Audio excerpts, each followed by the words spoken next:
오늘 말씀도 지난주와 같이 이 긴 본문을 한 번에 전합니다.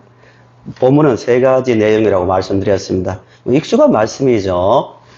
13절부터 14절은 좁은 문으로 들어가라. 좁은 문과 넓은 문에 대해서 말씀하시고 16절부터 23절은 좋은 열매 맺는 나무와 나쁜 열매 맺는 나무, 24절부터 27절은 반석 위에 지은 집과 모래 위에 지은 집에 대한 말씀입니다. 본문 이해를 위해서 질문을 해봅시다. 우리가 예수님 말씀을 듣고 있는데 이 말씀이 우리에게 무엇을 말하고 있는가?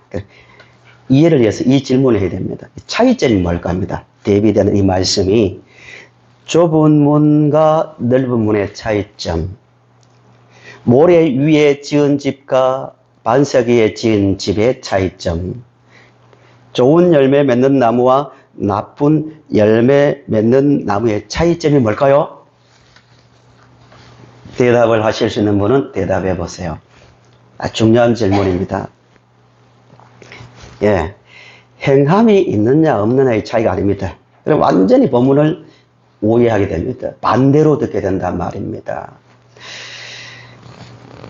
차이는 내 아버지의 뜻대로 행하는가 아닌가의 문제예요. 이 말씀을 듣고 행하는가 아닌가의 문제입니다. 행함은 양쪽 다 있어요. 지나치다 할 정도로 열심을 가지고 바리새인과 서기관들은 하나님을 섬겼고 스스로도 자부했습니다. 열심으로 하나님을 섬긴다고 자부했는데요. 양쪽 다 행함이 있는데 주님께 인정받는 행함은 어떤 행함이라고요? 아버지의 뜻대로. 따라합시다. 아버지의 뜻대로. 한 번 더요. 아버지의 뜻대로. 그럼 아버지의 뜻이 무엇인지를 이해하기 위해서 요한복음 6장을 보겠습니다. 앞에 화면을 보시기 바랍니다. 6장 38절부터 40절을 보시면 내가 예수님이죠. 하늘에서 내려온 것은 내 뜻을, 뜻이 나오죠. 내 뜻을 행하려 함이 아니요 나를 보내신 이의 뜻을 행하려 함이니라.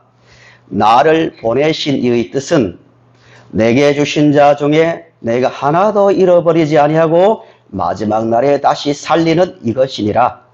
네 아버지의 뜻은, 아버지의 뜻이 나옵니다. 아들을 보고 믿는 자마다 영생을 얻는 이것이니 마지막 날에 내가 이를 다시 살리라 하시니라. 아버지의 뜻은 뭐라고요? 아들을 통해서 믿는 자에게 영생을 주는 겁니다. 그 방법이 뭐예요? 그 방법이 53절 예수께서 이르시되 내가 진실로 진실로 너희에게 이르노니 인자의 살을 먹지 아니하고 인자의 피를 마시지 아니하면 너희 속에 생명이 없느니라. 54절 55절 내 살을 먹고 내 피를 마시는 자마다 영생을 가졌고 마지막 날에 내가 그를 다시 살리리니 내 살은 참된 양식이요 내 피는 참된 음료로다 라고 말씀하고 있습니다. 그 뜻을 하나님께서 예수님을 이 땅에 보내신 뜻을 더 알기 위해서 한 곳을 더 찾아보는데요. 예수님께서 겟세마네 동산에서 기도하신 그 내용을 제자들은 놓치지 않고 상세하게 기록하고 있습니다. 왜 기록했을까요? 우리가 알아야 되니까.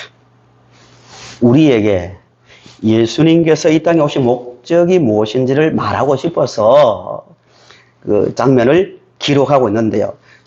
마태도 기록했고 마가도 기록했고 누가도 기록했는데 누가의 말을 인용해 볼게요. 누가복음 22장 39절에서 44절 예수께서 나가서 습관을 따라 감람산에 갔으며 제자들도 따라갔더니 그곳에 이르러 그들에게 이르시되 유혹에 빠지지 않게 기도하라 하시고 그들을 떠나 돌 던질 만큼 가서 무릎을 꿇고 기도하여 이르시되 여기서부터 같이 읽어보실까요? 시작. 아버지여, 만일 아버지의 뜻이거든, 그러나 내 원대로 마시옵고 아버지의 원대로 되기를 원하나이다 하시니 천사가 하늘로부터 예수께 나타나 힘을 더하더라. 아멘. 예수님께서 십자가를 앞두고 매우 괴로워하셨습니다. 인성을 가지셨으니까. 너무 힘들어서 할 수만 있다면 이 잔을 내게서 내가 좀 피할 수 있도록 도와달라고 간절한 마음으로 기도를 하셨는데요. 응답을 하셨습니까? 안 하셨습니까? 아무 말이 없습니다. 그러면서 천사가 하늘로부터 예수께 나타나 힘을 더했대요. 무슨 뜻입니까? 아버지의 뜻은 끝까지 십자가를 지는 그 길을 가라고, 그 길을 가라는 뜻에서 천사를 보내어서 힘을 더해 주셨다는 말씀입니다. 아버지의 뜻은 예수님께서 십자가에 달려 죽으시는 겁니다. 왜 그럴까요?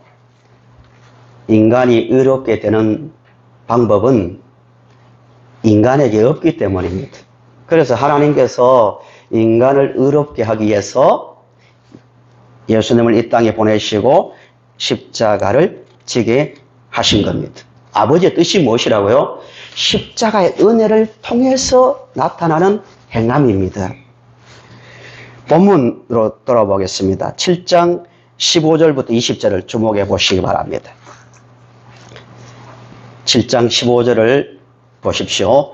거짓 선지자들을 삼가라. 양의 옷을 입고 너희에게 나오나 속에는 노략질하는 일이라. 질문을 또 하나 해야 합니다. 여기서 거짓 선지자들은 누구입니까? 지난 시간 말씀을 잘 이해를 하셔야 됩니다. 여기서 거짓 선지자들은 바리새인과 서기관들을 말합니다. 이 사람들은 금식을 했습니까? 안 했습니까? 했어요. 금식했죠. 또 구제를 많이 했습니까? 안 했습니까? 했죠. 그 다음에 기도도 많이 했습니다. 그런데 그들을 향하여 예수님께서는 양의 옷을 입었지만 사실은 누구라고요? 이리와 같은 존재라고 말하고 있습니다. 중요한 것은 그들은 열심을 다해서 행동을 했단 말입니다. 그러니까 본문의 말씀은 행함이 있느냐 없느냐를 따라서 반석 위에 세운 믿음이냐 모래 위에 세운 집이냐로 나누면 안 된다는 거예요.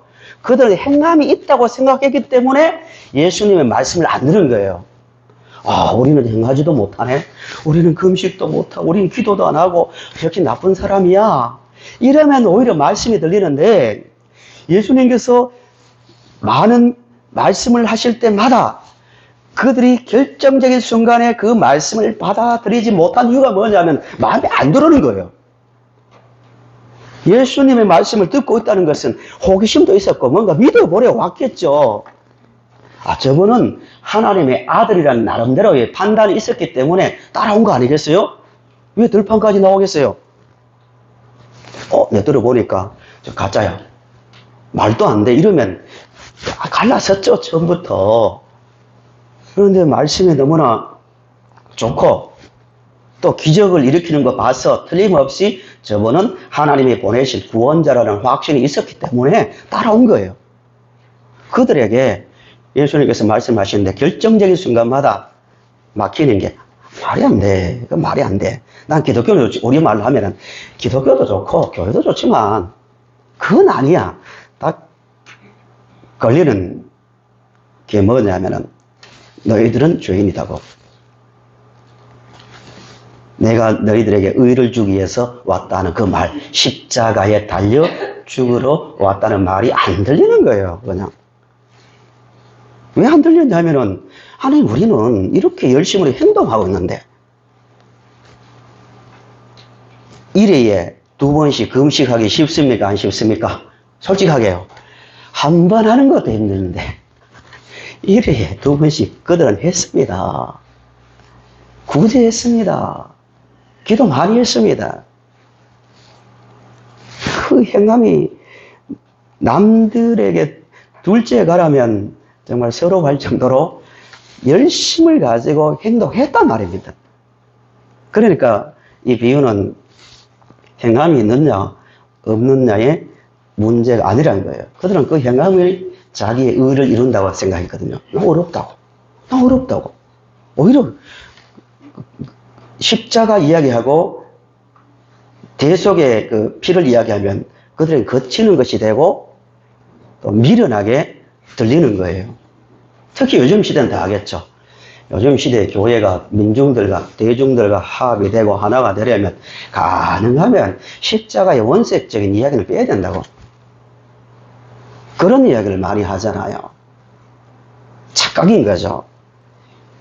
그들은 그런 의인의식이 있었는데 그들에게 예수님께서 항상 하시는 말씀이 뭐였냐면은 너희들은 겉은 깨끗하지만 뭐가 문제다? 마음이 문제다. 이 말을 많이 합니다. 마음이 문제다. 이 말은 인간적인 표현으로 너 이중적이야. 그런 말이 아닙니다. 그 말은 너희들의 노력은 내가 정말 좋게 보지만 너희들이 현재 처한 상황을 이해해야 된다는 말입니다. 예수님께서 마음을 이야기하는 것은 속이 어떤 상태에 있다는 거예요. 존재가 타락한 상태, 죄에 잡힌 상태가 있기 때문에 너희들이 아무리 노력해도 그 행동을 해도 속이 썩어 있기 때문에 존재가 썩어 있기 때문에 필연적으로 나오는 것이 뭐예요? 자기 자랑, 세상의 칭송을 좋아하고요.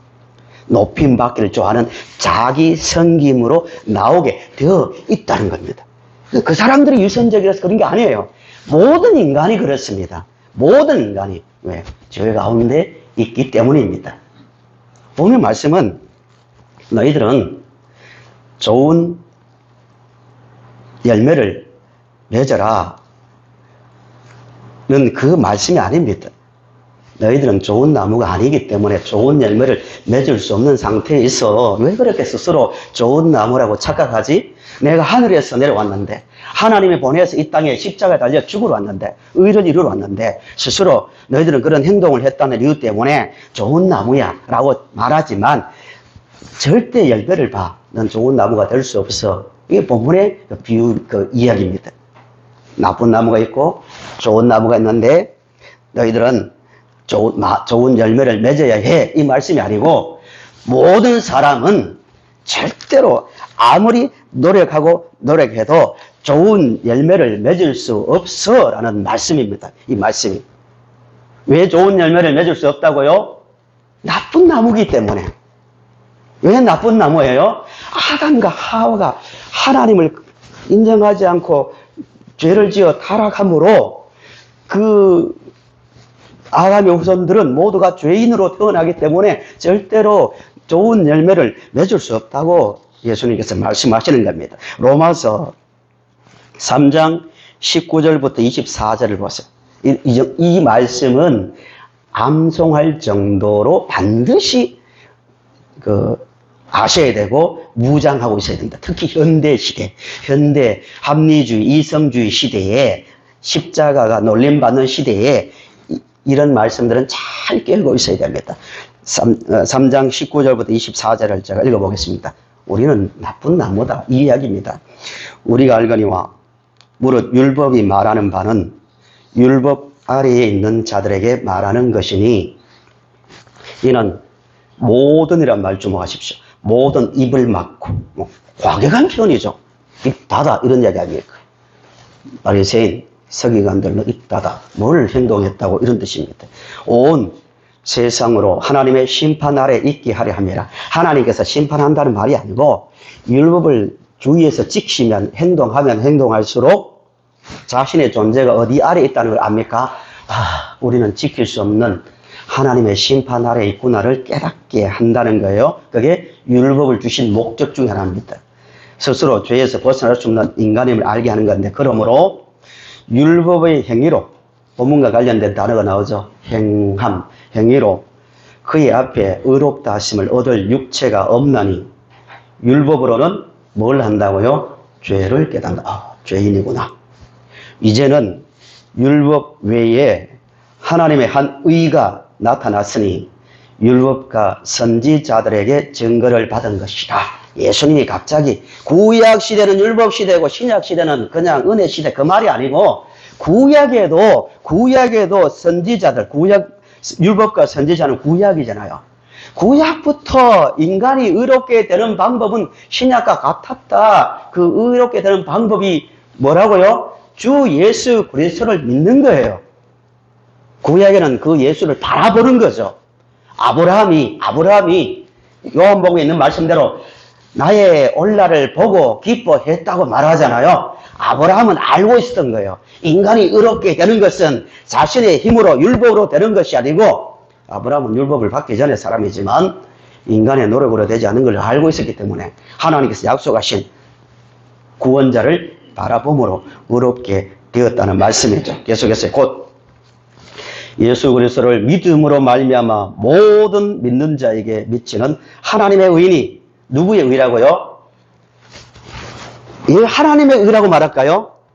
인간의 노력으로 이룬 사람의 의가 아니고 하나님께서 이룬 십자가로, 그분이 오셨죠. 그분이 십자가 달려 죽으셨죠. 그분이 우리를 의롭게 하셨습니다. 하나님께서 이루신 의입니다. 인간이 의롭게 되는 것은 하늘에 계신 그 하나님께서 이 땅에 오셔서 십자가에 달려 죽으심으로만 인간이 의롭게 됩니다. 이게 하나님의 뜻입니다. 계속해서 모든 사람이 죄를 범하였으며 하나님의 영광에 이르지 못하더니 그리스도 예수 안에 있는 속량으로 말미암아 하나님의 은혜로 값없이 의롭다 하심을 얻은 자 되었느니라. 아멘. 좀 넓게 봤어요. 마태는 1장부터 끝장까지 마태복음을 기록한 목적이 뭡니까? 예수님은 우리의 구원자라는 말을 증거해 주고 싶은 거예요. 그 큰 틀 안에서 본문을 보셔야 됩니다. 그러면 본문을 보실 때 여러분 예수님께서 우리에게 너희들 좋은 열매를 맺어 라고 하시는 말씀이 아니라 너희들은 절대로 좋은 열매를 맺을 수 없기 때문에 내가 이 땅에 왔어. 그러므로 나의 말을 잘 듣고 받아들이면 너희들도 구원을 받을 수 있다는 말씀이 본문의 말씀입니다. 모든 사람 입을 막는다고 말하는데요. 죄송하지만 석가모니도 마호메트도 공자도 현대의 똑똑하다는 합리주의자들도 이 진리 앞에 입을 닫아야 됩니다. 이게 극단적인 표현입니까? 로마서의 말이잖아요. 모든 입을 닫고 그렇구나. 자신을 돌아보니까 절대로 노력하면 노력할수록 나는 율법을 지킬 수 없는 죄인이구나. 그래서 하나님께서 우리를 구원하기 위해서 예수님을 이 땅에 보내셨구나. 그 예수를 받아들이고 이미 받아들인 우리는 날마다 십자가를 붙들고 이 땅을 살아야 됩니다. 그 삶 가운데서 나오는 행동이 참된 열매라는 겁니다. 잘못하면요, 교회가 열심을 아무리 가지고 있더라도 잘못하면 자기 과시, 자기 자랑이 되기 쉽습니다. 언제 그럴까요? 십자가라는 어마어마한 은혜가 보이지 않으면요, 모든 것은 위선이 될 수 있습니다. 그것이 심지어 주의 일이라는 이름을 붙이더라도 세상적인 자기 과시가 될 수 있고요, 자기 자랑이 될 수밖에 없는 거예요. 그러므로 이미 구원받은 사람이 주님이 원하시는 바른 열매를 맺고 바른 행동을 하려면 어떻게 됩니까? 날마다 십자가를 붙들고 십자가의 그 어마어마한 은혜를 날마다 경험하며 살아야 됩니다. 십자가의 은혜가 크게 나에게 다가오지 않으면 세상의 작은 것에 내 마음을 팔게 되어 있고 세상의 자랑과 명예에 내 인생을 걸게 되어 있는 겁니다. 어리석음에 빠지는 겁니다. 우리 성도님들은 인간의 힘으로 말로 다 할 수 없는 주의 크신 십자의 은혜로 새로운 존재, 새로운 피조물이 되었다는 그 기쁨 가운데서 새로운 인생의 목적을 두고 새로운 인생의 의미를 가지고 이 땅을 살아갈 수 있기를 간절히 바랍니다. 영원토록 내 할 말 누구의 피밖에 없다고요? 예수의 피밖에 없습니다. 교회가 말할 수 있는 겁니다. 왜 사도 바울이 전도 여행을 하면서 돌에 맞아 죽고 돌에 맞아 죽을 위기를 당하고 굶주림 당하고 조롱을 당하고 파선을 당하고 강도를 만나고 왜 그런 위협을 당하면서도 돌아다녔습니까? 한 가지입니다. 딱 한 가지예요. 예수님이 우리를 구원하신 우리의 구원자다. 십자가의 도를 전하기 위해서 그렇게 한 겁니다. 선교사들이 왜 이렇게 순교를 하면서까지 이 땅에 왔습니까? 교회를 세우기 위해서 왜 이 땅에 왔습니까? 한 가지입니다. 인간이 의롭게 되고 새롭게 되어서 참된 열매를 맺는 것은 유일한 방법은 주 예수 그리스도의 십자가의 그 피로서 옛 사람은 죽고 새 사람으로 태어난 새로운 존재로 태어남으로 구원을 받고 열매를 맺을 수 있기 때문에 선교사들이 목숨을 걸고 이 땅에 온 겁니다. 우리가 이 교회에 모여서 교회를 세우고 어려운 가운데서도 믿음 생활합니까? 한 가지입니다. 십자가의 진리를 전하고 십자가의 진리를 붙들고 살기 위해서 여기 왔습니다.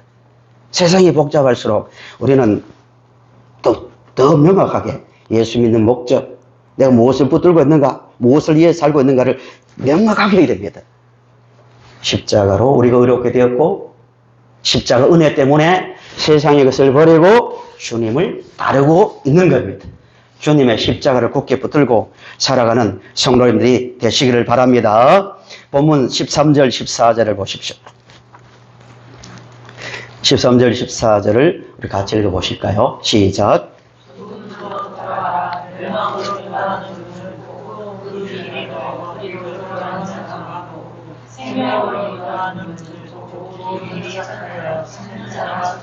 아멘. 왜 좁은 문, 좁은 길을 찾는 자가 적을까요? 생각해 보셨습니까?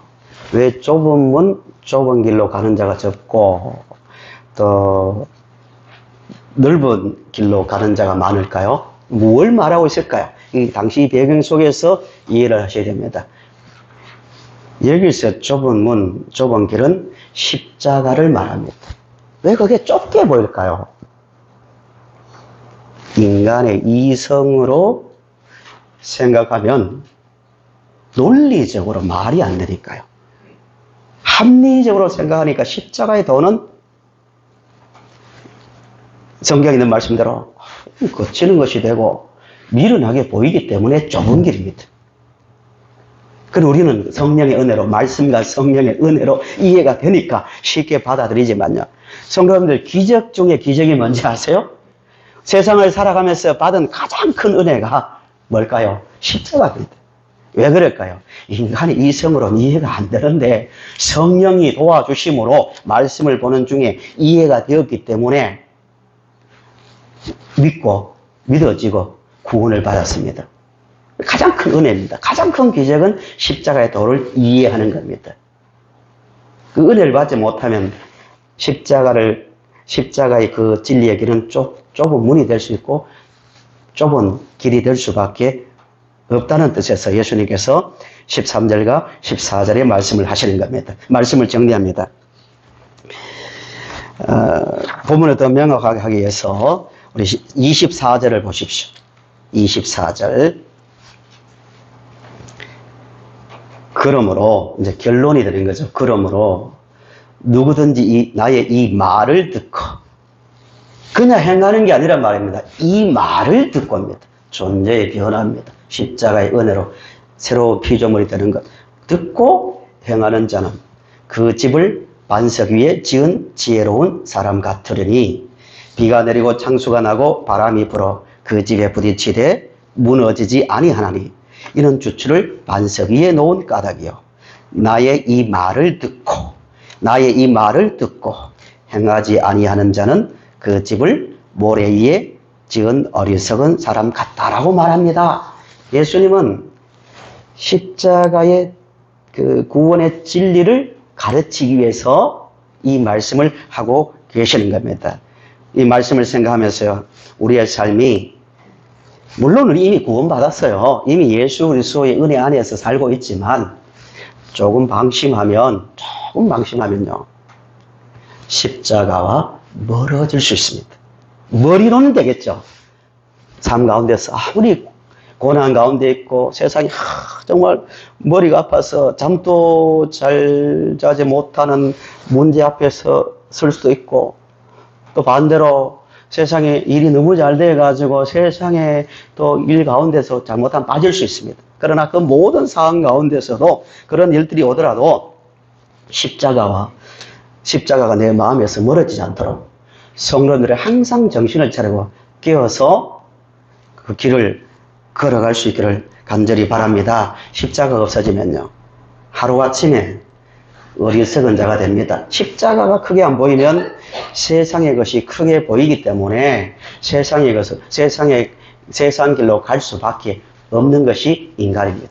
깊이 생각해 보세요.